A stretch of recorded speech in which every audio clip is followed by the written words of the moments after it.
ബ്ലസ്സി ലാലേട്ടൻ കോംബോയിൽ വരാനിരിക്കുന്ന പുതിയ സിനിമയുടെ സബ്ജക്റ്റ് ഡാർക്ക് ഷെയ്ഡായുള്ള ഒരു ക്യാരക്ടറിനെ പറ്റിയിട്ടുള്ള കഥയായിരിക്കുമെന്ന് റൂമേഴ്സ് ഉണ്ടായിരുന്നു. എന്നാൽ ഈ ഒരു കഥ മാറിയിട്ടുണ്ടെന്നാണ് ഇപ്പോൾ അറിയാൻ സാധിക്കുന്നത്. ബ്ലസ്സിയും ലാലേട്ടന് മുൻപ് ചെയ്ത സിനിമകളുടെ അതേ പാറ്റേണിലുള്ള ചിത്രമായിരിക്കും വരാൻ പോകുന്നതെന്നും, അതായത് ഇമോഷണൽ ഡ്രാമ ജോണറിലൊക്കെ വരുന്ന സിനിമയാണ് വരാൻ പോകുന്നത്. അതുപോലെ ഈ ഒരു സിനിമയുടെ ഷൂട്ടിംഗ് എപ്പോൾ ആരംഭിക്കുമെന്ന് കൃത്യമായുള്ള റിപ്പോർട്ടുകളൊന്നും ഇതുവരെയും വന്നിട്ടില്ല.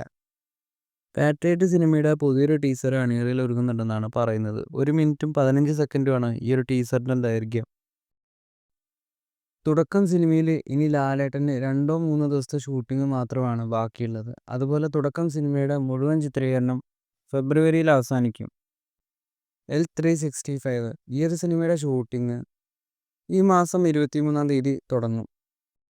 L365 ശേഷം ലാലേട്ടൻ്റെ അടുത്ത പടം ദിലീഷ് പോത്തൻ സിനിമയായിരിക്കും. ഈ ഒരു സിനിമയുടെ അനൗൺസ്മെൻറ്റ് ഈ വരുന്ന 26-ാം തീയതി ഉണ്ടാകുമെന്നാണ് അറിയാൻ സാധിക്കുന്നത്.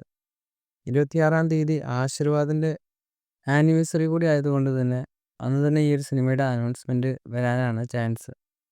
അൺഎക്സ്പെക്റ്റഡ് ആയിട്ട് ലോക്കായ ലാലേട്ടൻ്റെ സിനിമയാണ് വിഷ്ണു മോഹൻ ലാലേട്ടൻ പടം.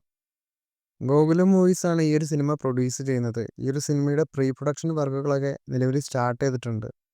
വിഷ്ണു മോഹൻ ഇതുവരെ ചെയ്ത സിനിമകൾ മേപ്പടിയാൻ, കഥ ഇന്ന് വരെ എന്നീ സിനിമകളാണ്. ബിഗ് ബജറ്റിൽ വരുന്ന ഈ ഒരു സിനിമ ഓപ്പറേഷൻ ഗംഗ ബേസ് ചെയ്തുകൊണ്ടുള്ള ചിത്രമായിരിക്കുമെന്നാണ് പറയുന്നത്. ഓഗസ്റ്റിൽ ഈ ഒരു സിനിമയുടെ ഷൂട്ടിംഗ് തുടങ്ങുമെന്നൊക്കെയാണ് റൂമേഴ്സ് വരുന്നത്. ദൃശ്യം 3 സിനിമയുടെ ഡബ്ബിംഗ് ഒക്കെ സ്റ്റാർട്ട് ചെയ്തിട്ടുണ്ട്. നിലവിൽ ഈ വർഷം ഏപ്രിൽ 2-നാണ് ദൃശ്യം 3 സിനിമയുടെ റിലീസ് പ്ലാൻ ചെയ്യുന്നത്. ബബ്ബബ്ബ സിനിമ ഈ വരുന്ന 16-ാം തീയതി C5 OTT റിലീസ് ചെയ്യും. ഖലീഫ സിനിമ ഈ വർഷം ഓഗസ്റ്റ് 20-ന് തിയേറ്ററുകളിലേക്ക് എത്തുമെന്ന് ഇപ്പോൾ കൺഫേം ആയിട്ടുണ്ട്. ഇത് സംബന്ധിച്ച് തിയേറ്റർ ഓണേഴ്സിന് സിനിമയുടെ ടീം എഗ്രിമെൻ്റ് ആക്കിയിട്ടുണ്ടെന്നാണ് അറിയാൻ സാധിക്കുന്നത്.